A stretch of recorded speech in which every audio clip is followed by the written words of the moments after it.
So let's get to the conversation of tonight. Nigeria now has the possession of the 4.2 million pounds Ibori loot from the United Kingdom. The Attorney General of the Federation and Ministry of Justice, Abubakar Malami, confirmed that the federal government of Nigeria has received the loot associated with the family members of the former Delta State Governor, James Ibori. The minister says that the amount has been credited into the designated federal government account with Naira equivalent value of the amount as of 10th of May 2021. Tonight, we have the Attorney General and the Minister of Justice, Senior Advocate of Nigeria, Abubakar Malami, to talk more about this. He joins us here in our Abuja studio. Thank you so much, Honorable Minister, for coming tonight. Thank you, Sheil. I must say congratulations on the final receipt of that tranche. It's 100 million that you expected. So you've gotten something less than 10% now. That's 4.2 million in total. Now that you have the money, you had stated earlier that the monies will go into for 3 federal projects. Is that still the plan? Well, certainly is a plan. And it is a plan against the background of the international commitment that has been given by Nigeria to United Kingdom as it relates to the process of engagement, process of negotiation, inbuilt transparency and accountability associated with the process.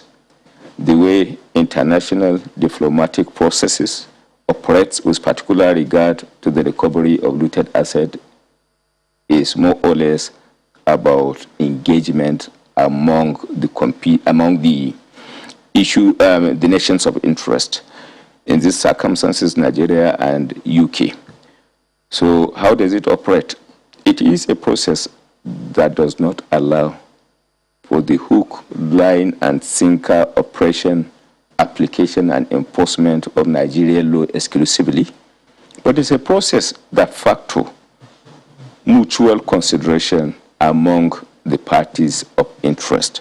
And that mutual engagement, that mutual negotiation gave rise to what we had as an agreement signed by the 2 parties, the Nigeria and UK. And embedded in the agreement is an understanding of factors relating to transparency and accountability, on account of which Nigeria and UK came to terms relating to the application of the funds recovered, which understanding is that an understanding that key projects existing in the nation, Abuja-Kano Highway, Lagos-Ibadan Expressway, and Second Niger Bridge should be considered for the purpose of deployment of these resources with a view to ensure that key infrastructural development projects that affect the entire nation be the utmost the beneficiaries of these funds. And within the context of the understanding reached, against the background of the agreement signed, I do not see Nigerian state deviating or perhaps in any way operating in breach as far as that understanding is concerned. So it's cast in stone? It's certainly cast in stone as far as the limited recovery that has already been made. But then one cannot rule out the possibility of perhaps certain extraneous considerations as it relates to the larger sum being expected, which is within the region of over around 80 million pounds. So the governor of Delta State was on the program shortly after we had an interview with you, and you made an announcement to Nigerians about the success that you have achieved in getting these monies back. But he also said there's been some communication between your office, his office, your office, and the president, seeking and pleading that that money should be plowed for the Delta people, especially for some certain projects that they have allocated or they have mentioned. Are you thinking or considering the plea of the Delta State government in this regard? You see, truly there has been such communication or correspondence that has emanated from the state down to the federal government with a particular regard to request for reconsideration. But the point that I think is important for consideration is the fact that the recovery is a function of mutual agreement. And mutual agreement as agreed between two nations. So it's not an issue that is exclusively within the powers of the federal government as it stands to revisit without recourse to United Kingdom, from which country these funds were recovered.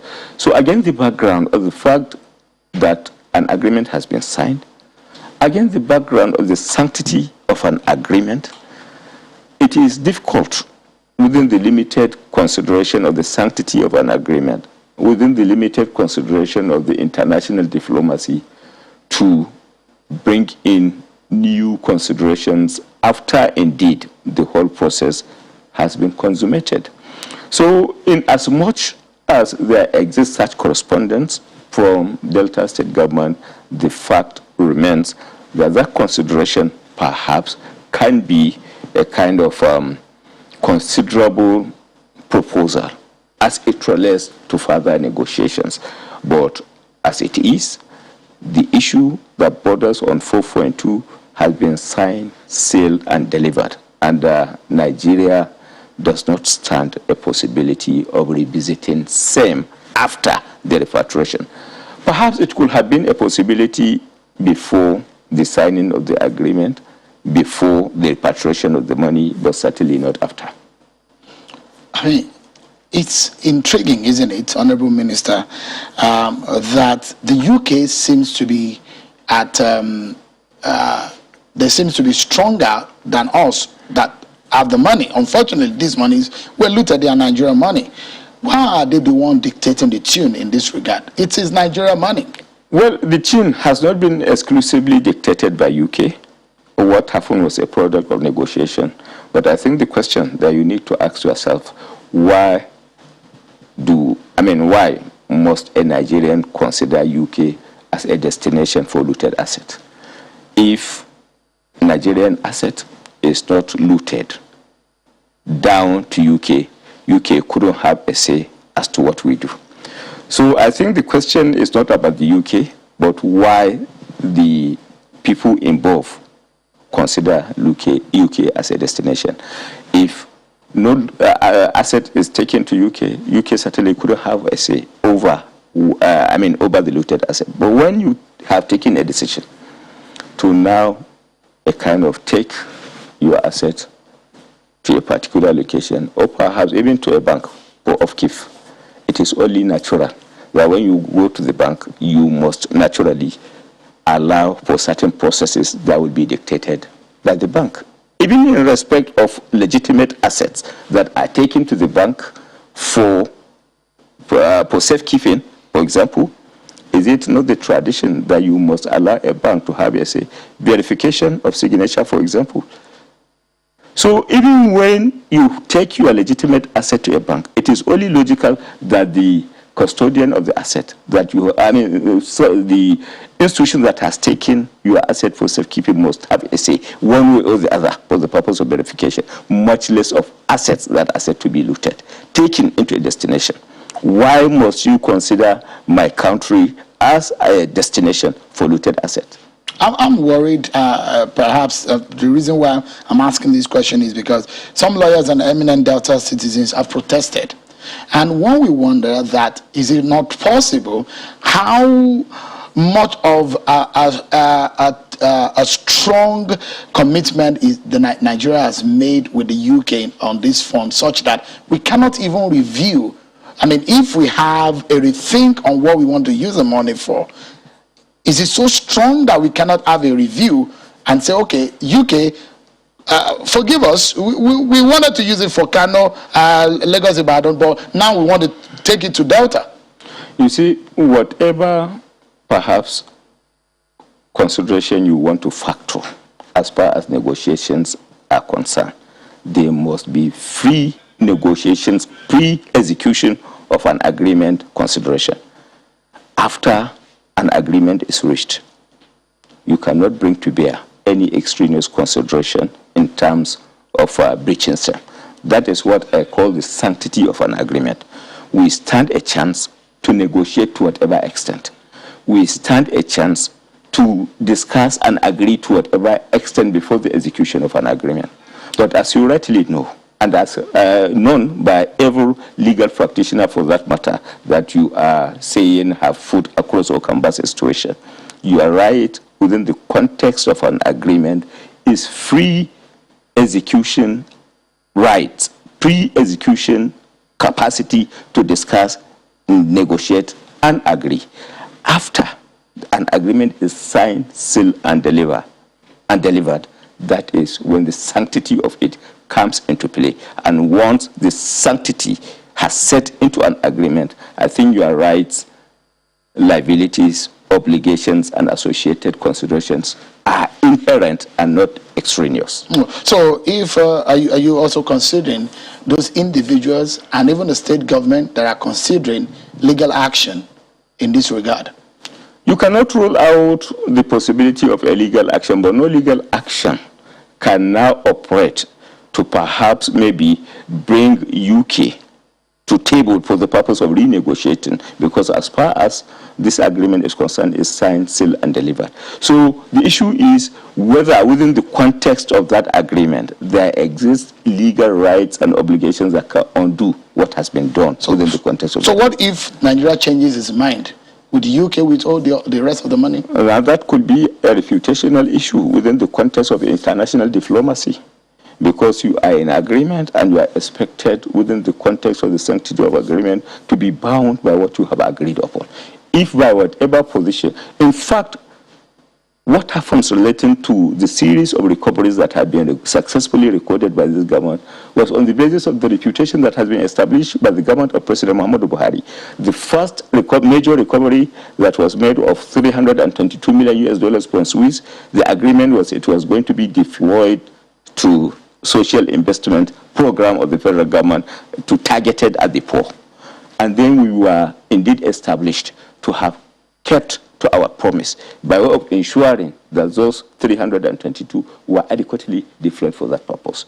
Again, the second major tranche that was recovered from US, UK, and island of Jersey, which was around 311 million US dollars, was agreed to be deployed on Abuja, Kano, Lagos, Ibadan, and second Niger bridge, and it was effectively deployed. That has over time succeeded in establishing a reputation on the part of the government of President Muhammadu Buhari internationally, and that is what is unfolding now to allow for easy repatriation. When some other countries across the world were finding it very difficult to recover a dime from international community, Nigeria has been having it so good, arising from the fact that the reputation of the government in place, government in power, has been internationally acknowledged, internationally accepted, and then the international community is playing ball, is indeed accepting to deal with Nigeria for the purpose of such reputation. So if by any stretch of imagination, Nigeria now decides to operate in breach, that will have an implication, and the implication is an implication that will now affect the international credibility, international transparency, international diplomatic sanctity of an agreement, international acknowledgement and indeed sanctioning of the sanctity of an agreement. And that will now have indeed a serious repercussion on us as a nation in terms of international rating, international credibility, and international dealings. And when we wonder what Transparency International, based on their measurement, and those who are alleging that some of these loots are being relooted, how do you assure Nigerians that this is not so? Well, the major assurance you can see, for example, is the fact that we were committed to programs as far as these looted assets are concerned. And the question is whether the programs agreed upon were indeed executed. When we talk, for example, of the first 322 million US dollars realized from Switzerland, the commitment was for social investment programs. We are living witnesses to what has been done by the government as it relates to earn power, as it relates to trader money, as it relates to school feeding programs, and a lot of other programs that were established by the federal government over time with particular regard to that to the 322 million US dollars recovered. When we were internationally committed to application of the 311 million US dollars that were recovered from island of Jersey, United States of America, and UK, which was agreed to be deployed and indeed applied for the purpose of Abuja, Kano, Lagos, Ibadan, and second Niger Bridge, it is visible that the work is ongoing and progressing rapidly for that matter. That establishes a reputation, that establishes an understanding. And over and above all this, recovered asset is a factor in our national budget. It was one of the items listed for the purpose of the funding of the budget. So I think in terms of transparency, in terms of accountability, this is a government for the first time that has now done extraordinarily well in terms of visibility of the asset recovered, its application, disposal, and indeed associated benefits associated with it. The benefits are clear, open, and transparent for all discerning Nigerians to see. They are not issues that are hidden. The money is recovered, the agreement is there, it's going to be deployed in so projects. The projects are visibly being seen. So I think as far as the government of President Muhammadu Buhari is concerned, the transparency, accountability associated with the recovered assets is visible. And you are making it public. There is a way to track this for an average Nigerian. Very well, very much public. I think the End Power program, as it relates to the 322, is common knowledge. Is there any contention over it as to its operation? The trader money, is there any contention about it? School feeding program, any contention about it? And associated multiple social investment programs. I think they are visible, they can be seen, and people are living witnesses to what obtains in relation to them. What of the projects, the infrastructural development projects, are they not ongoing? Are they not visible for Nigerians to see? I think the transparency is indeed apparent, and there are no questions about them. AGF, I mean, you are a senior lawyer, so I'd like to know, the agreement you had with the UK to repatriate this money, was it gazetted? It's been enacted into law?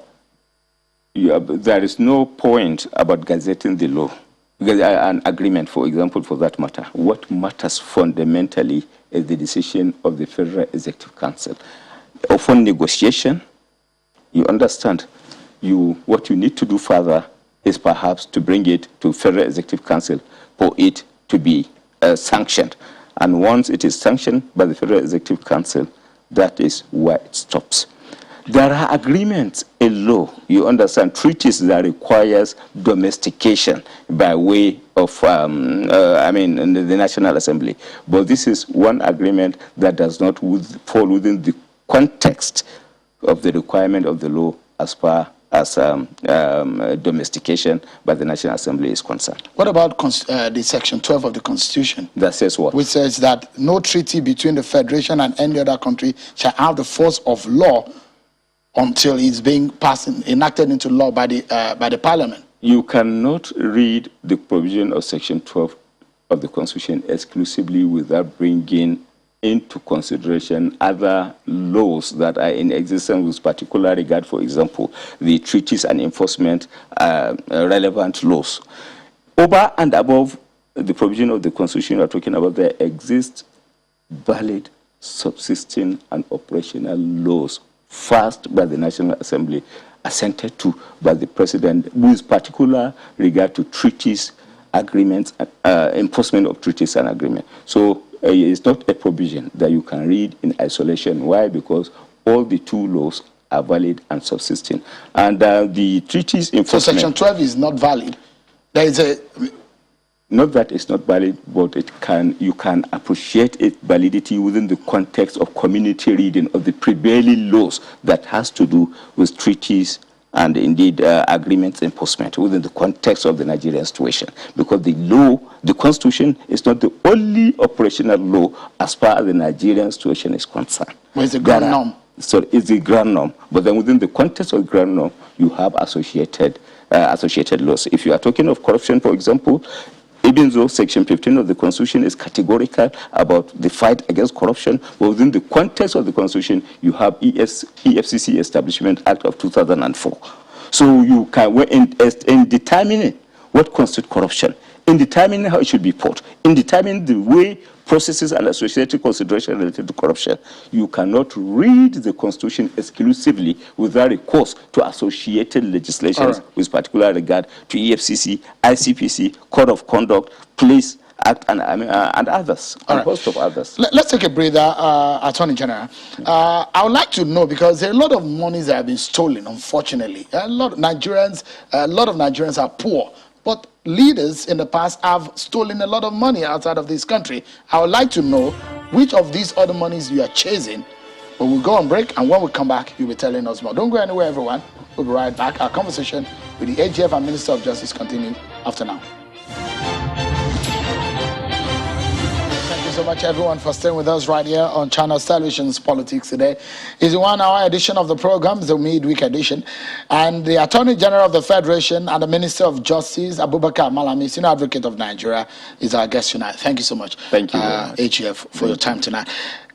Before I get off the matter of anti-corruption, perhaps I have one or two things I'd like you to clarify. I was going to ask you, is there any other kind of fraud or loot that is out there that you're chasing that is of this magnitude that Nigerians need to know about? Well, in all sincerity, what has been recovered over time will be a child's play if what we are pursuing eventually succeed in terms of recovery. Only yesterday, I had an elaborate meeting with some of the, with a head of the security or perhaps anti-corruption agency as to the strategy to be deployed in terms of recovery as it relates to a very heavy asset that has been, that has constituted a subject of investigation. We are pursuing a very heavy recovery relating to two personalities, and investigation, intelligence, and associated work relating to such recovery has advanced to, has reached an advanced stage. And I can assure you that with the collaboration the anti-corruption agencies, we are having with the anti-corruption agencies, with particular reference to EFCC, I see us making a great headway in terms of making monumental, I call it monumental, recovery of looted assets very soon. It's perhaps in the UK, I guess. Well, it is not particularly located as a single location, but then it includes the UK, it includes Swiss, and a lot of other jurisdictions. But they are all connected to perhaps one or two personalities. And I can assure you the recoveries are going to be monumental. And these are perhaps politically exposed persons in past governments? Naturally, they are politically exposed persons. There was a matter relating to the former petroleum minister, which the EFCC came out and said they were expecting her back into the country. What are you doing in that respect? Well, you see, as I stated earlier, it all bothers on mutual collaboration, cooperation among, and synergy among the ministries, departments, and agencies of government. And I think we have never had it so good in terms of collaboration among the agencies of government, anti-corruption agencies. And we have been discussing working locally and internationally in local and international collaboration in that regard. So what I want to say clearly is that the apparent collaboration pervading, there is no limit to what successes we can achieve, and we are making substantial progress in that direction. It's good to know. And how soon do you think this might come? Well, I cannot be precise in point of time. Why? Because it is not a local, it is not merely a local engagement. It is an engagement and collaboration that includes international community, and you cannot be in control of time as to the speed at which they can cooperate with you. But then we are indeed happy with the level of cooperation and collaboration we have been getting from the international communities affected. And with that in mind, I think it is going to be soon. Okay. Let me get your view on the Lagos State Public Complaints and Anti-Corruption Commission law, which was passed in April this year. Some experts have argued that it conflicts with the functions and intent of the EFCC and the ICPC Act. The provision of the Lagos law, some experts have also argued that it's far-reaching. What is the stance of the federal government on this state law and its jurisdictions? Well, the position of the federal government is a position that borders on law. And the law is clear. Where there is inconsistency between the federal law and the state law naturally gives way. So I think it is a function of law. We look at it, we have been looking at it from the perspectives of law, and we shall certainly do the needful within the context of consistency or otherwise. You think it's conflicting? Do you hold that view? There is no doubt, there is no way you can make a local or perhaps a state law subservient, the federal law subservient to local law. It's a constitutional position, constitutional provision.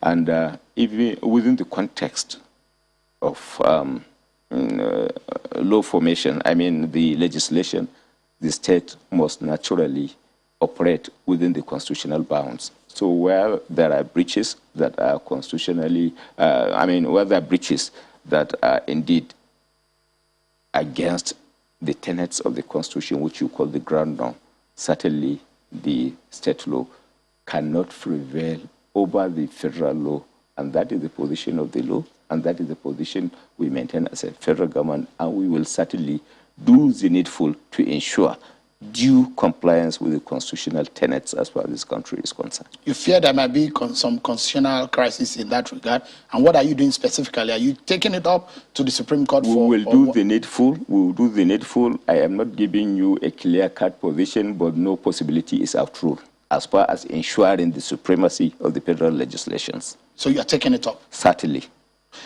So let me also ask you, you talked about terror funding, and you mentioned several people that are under your watch in this regard. How far have you come? A lot of people have said, mention names, let us know, name and shame. Even the UK and the US government have said, the Nigerian government, that what is being done to Nigeria in terms of terrorism and insecurity, these things are grave. Naming and shaming for Nigerians might as well help in the psychology and in the fight against this insecurity. What more can you tell us about that? Well, any name that you can give now? Well, as far as I'm concerned, it's not about naming and shaming exclusively, but about consequences. Within the context of the consequences, we shall certainly act. And within the context of acting, we shall certainly prosecute. And within the context of prosecution, we have taken steps to ensure that terrorism funding is indeed squarely addressed within the context of the law. So what we have succeeded in doing is, one, effective investigation, two, establishing effective connection, and then three, taking steps to block the funding while we take further steps to prosecute. So it is no longer about the issue of naming and shaming, but there must naturally be consequences, and the consequences are naturally following. What do you have to say? Because when you are chasing some of these monies, you perhaps will see the trail and the involvement of the parties that are involved in all of this. Do you see more than individuals that are involved in some of this?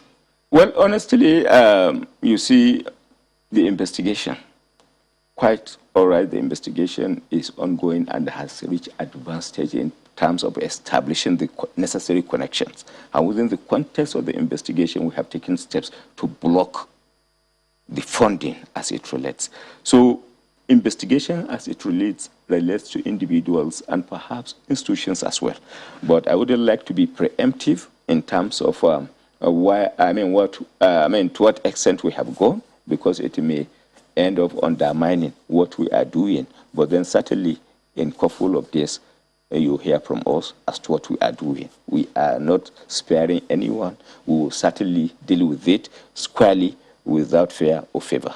That I can assure you. When you talk sometimes about terror funding, there is usually some level of measurement in terms of the money. How big is this terror funding?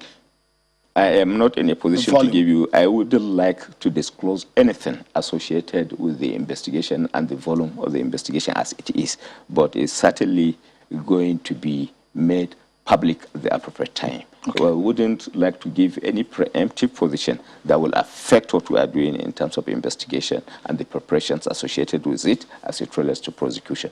But one thing I can assure you, a lot of disclosures were made, a lot of findings were made, and then, in fact, the funding is amazing in terms of volume, indeed quite huge as far as the discoveries, revelations, and indeed the investigative reports that have been unfolded arising from the investigation there too. All right, some breaking news right here on Channels Television, everyone. We can tell you that the Nigerian Labour Congress has suspended its 5 days working strike in Kaduna State. The Nigerian Labour Congress, that is the NLC, today says that it has suspended its 5-day warning strike, which it started on Monday.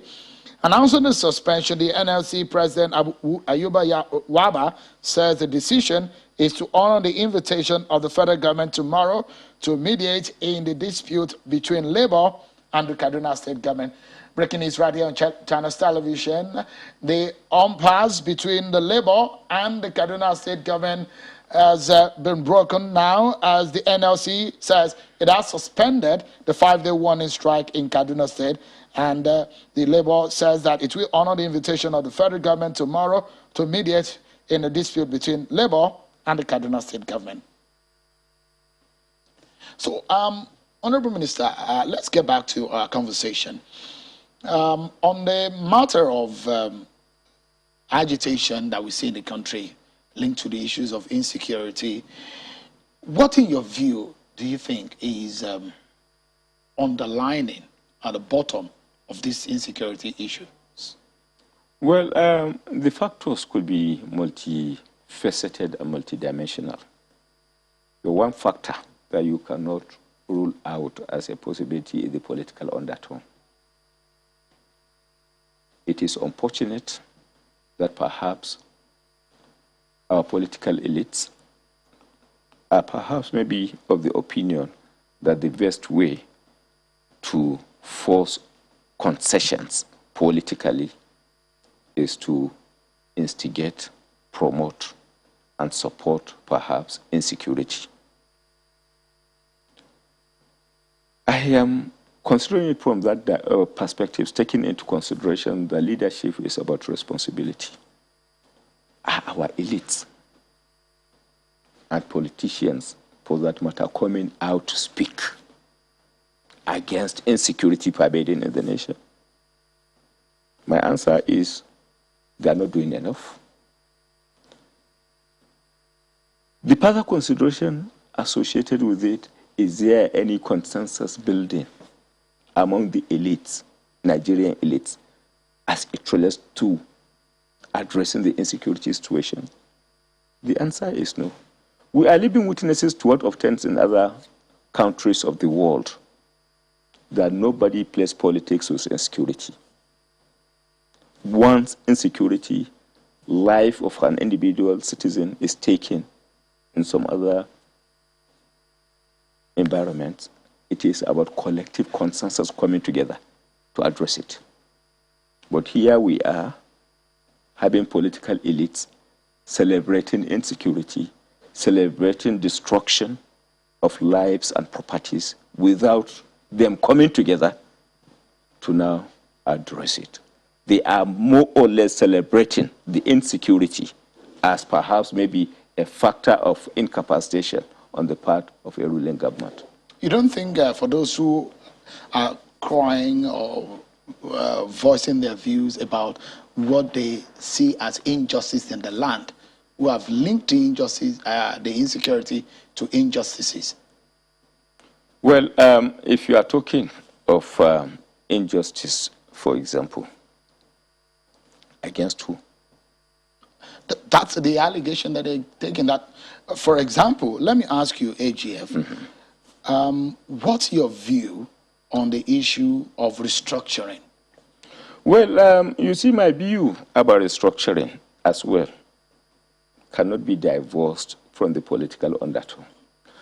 Now, take, for example, what we have existing as a structure.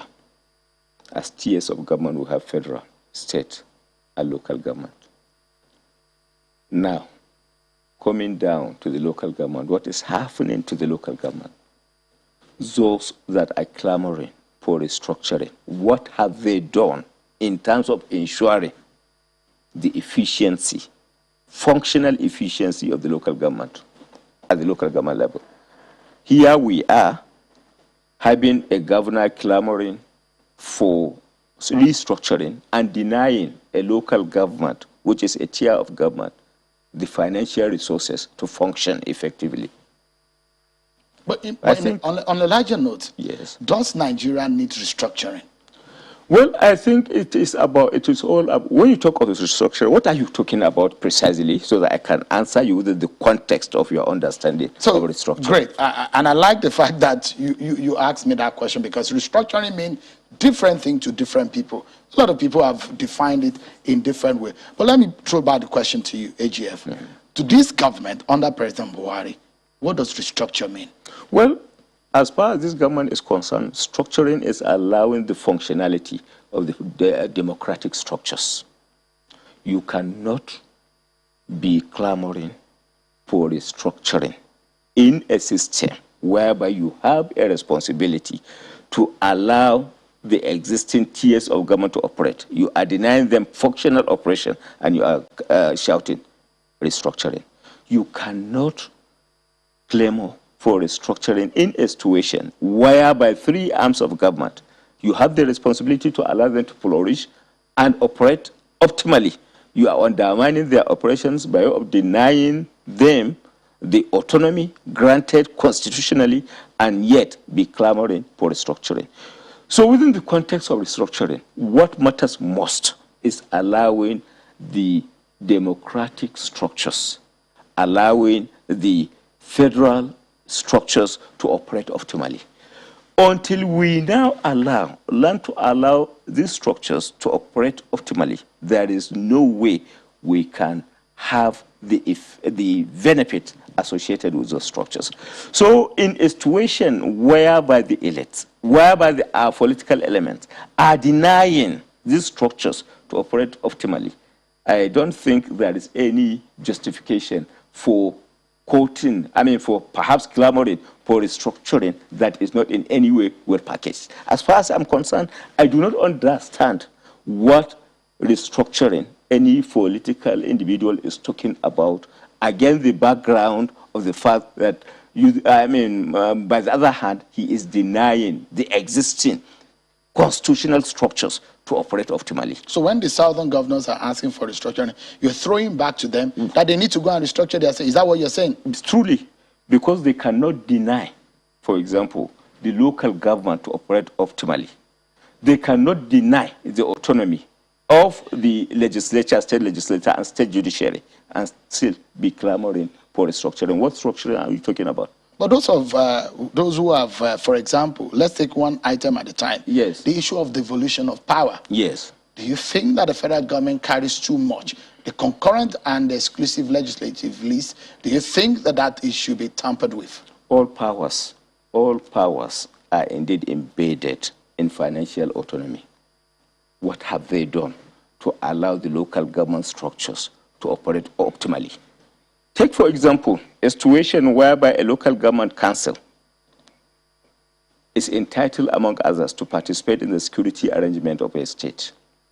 And then the local government council chairman is denied of the fund to run the local government. With the fund, he can now deploy the resources down to the village head, down to some other associations operating with it.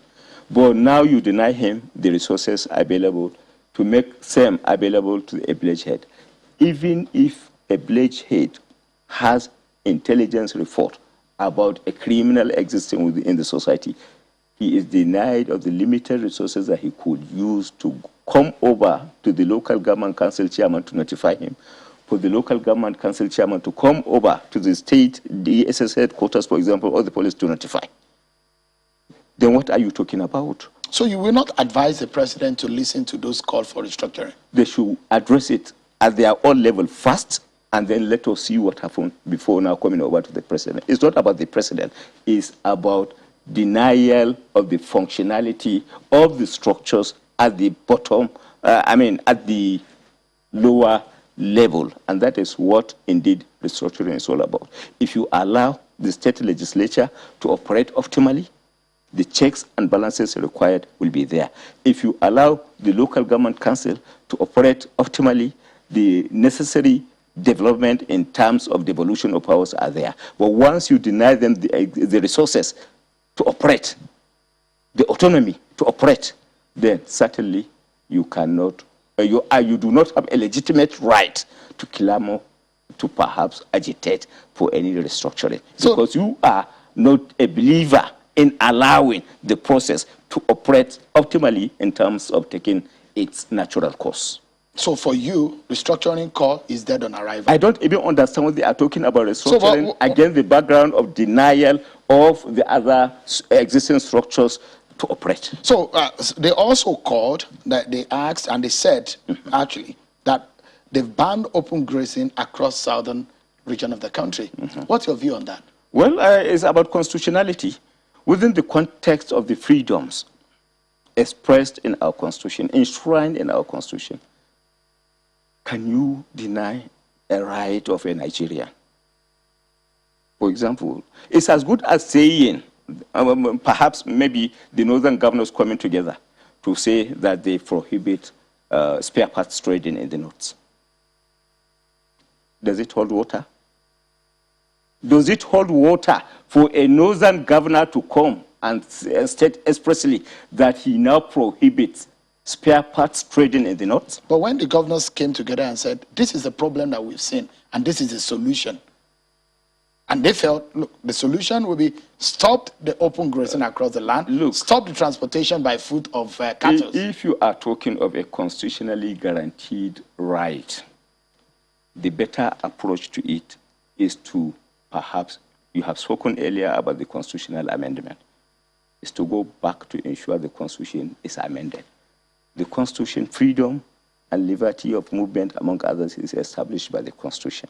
If by an inch you want to have any compromise over it, the better approach is to go back to the National Assembly. Open grazing should be prohibited, and see whether you can have the desired, perhaps, support for the constitutional amendment in that respect. But it is indeed a dangerous position for any governor in Nigeria to think that he can bring about any compromise on the freedom and liberty of individuals to move around. All right. So, AGF, should you mention what you think the state government should be doing? If they do their part, what is the federal government ready to do to restructure? The federal government has been working wonderfully in that direction in terms of ensuring the autonomy of perhaps maybe the state legislature, autonomy of the judiciary, and indeed the optimal operation of that matter of the local government as a tier of government.